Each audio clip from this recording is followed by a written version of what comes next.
E aí pessoal, boa noite, tudo certo? Aqui é o Davi. Eu tô aqui para trocar uma ideia com vocês sobre esse roteiro de revisão das leituras, né? Responder essas questões. Eu vou falar um pouco sobre algumas coisas que eu anotei ao longo da leitura dos dois livros. Então é isso, né? Aos que podem me perguntar de resumo e tal, que eu disse que ia fazer, olha, infelizmente, de acordo com tudo que aconteceu, de enchente, não sei o que, eu acabei um tempo ficando sem internet e luz em casa no tempo que eu estava fazendo os resumos e não pude acabar eles porque logo depois existia a chance de ter prova, não sei o que. Então eu tive que dar uma estudada nas outras matérias. E resumo demanda tempo, demanda muito trabalho para fazer, então eu vou acabar fazendo minha contribuição aqui nas leituras através dessas formas mais tranquilas de ajudar vocês. Então, qualquer coisa, manda mensagem ali e a gente troca uma ideia. Então, vamos lá. Responder as questões primeiro do Marco Valdo.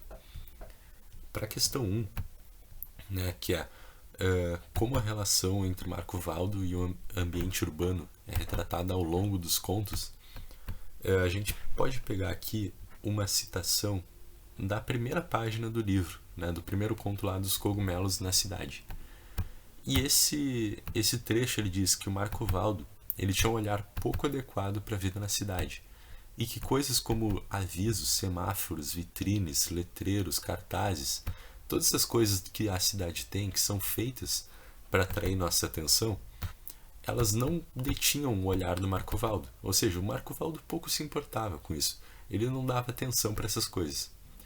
E o Marco Valdo, ele parecia, diante de todo esse cenário urbano da cidade, ele parecia se perder nas areias do deserto. O que são essas areias do deserto? São, tipo, os próprios pensamentos dele, a cabeça dele, as coisas que estão ali que ele está pensando, né, no mundinho dele.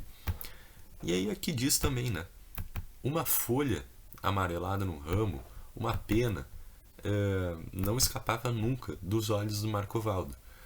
As moscas, buracos de cupim, casca de figo, tudo mais, eram coisas que o Marco Valdo dava atenção, diferente aqui de todas essas coisas aqui que estão sublinhadas, né? Então ali o autor ele conclui: Marco Valdo, descobrindo nas mudanças da estação, descobria seus desejos mais íntimos e as misérias de sua existência. O que isso significa? O Marco Valdo, diante das coisas da natureza, né, porque notem uma coisa, isso daqui, ó, do momento que eu estou sublinhando, daqui para baixo, são tudo coisas que são típicas da natureza. Folhas, frutas, animais, plantas, todas essas coisas são coisas naturais e que não são habituais do ambiente urbano, do ambiente da cidade, que são as coisas que estão aqui nessa parte de cima. Então, o que a gente quer chegar com tudo isso, né? Esse trecho é muito importante no livro porque ele diz como é que é a relação do Marco Valdo com o resto da cidade, né? Com o ambiente da cidade, que é o que a pergunta aqui da atividade está nos fazendo. E aí a gente sabe que o Marco Valdo ele não dava importância para as coisas da cidade, ele não se sentia atraído por essas coisas da cidade, e sim pelas coisas da natureza. As coisas da natureza davam para ele uma distração do resto da vida cotidiana dele, que aqui está escrito, dava atenção aos seus desejos mais íntimos e distração às misérias da sua existência. Então, caso não tenha ficado claro, a relação entre o Marco Valdo e o ambiente urbano é retratada nos contos como uma forma de escapar, de escapismo, né, do ambiente urbano através da natureza. Ou seja, Marco Valdo pouco dava atenção e pouco se importava com o ambiente urbano. Inclusive, não gostava dele, gostava sim da natureza. Agora, algumas coisas extras, né, que a gente pode comentar sobre esse tópico aí.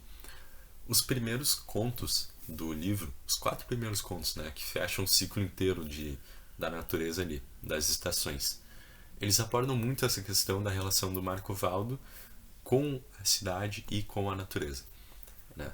Então, o primeiro conto dos cogumelos na cidade deixa muito claro o que o resto do livro inteiro quer nos comunicar. Por exemplo, é muito perceptível que o Marcovaldo ele tem esse comportamento através do que é dito no primeiro conto, do Marcovaldo estar esperando uma estação de ônibus, o ônibus dele, e ao invés de ele ficar prestando atenção, sei lá, se o ônibus ia chegar ou não, em qualquer outra coisa que estivesse acontecendo em volta dele, ele teve um olhar muito singular, muito único, muito específico para um cogumelo que estava nascendo no canto de uma árvore, entendeu? Então é sobre isso que é o comportamento do Marcovaldo, né? Tem inclusive uma questão que é sobre isso, mas depois a gente responde ela.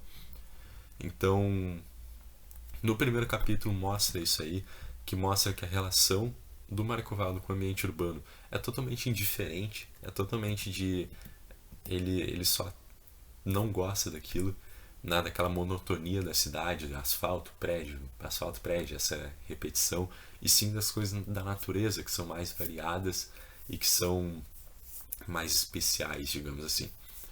E aí outros contos que mostram isso. O segundo conto, que é o Marcovaldo indo dormir lá no banco de uma praça, né?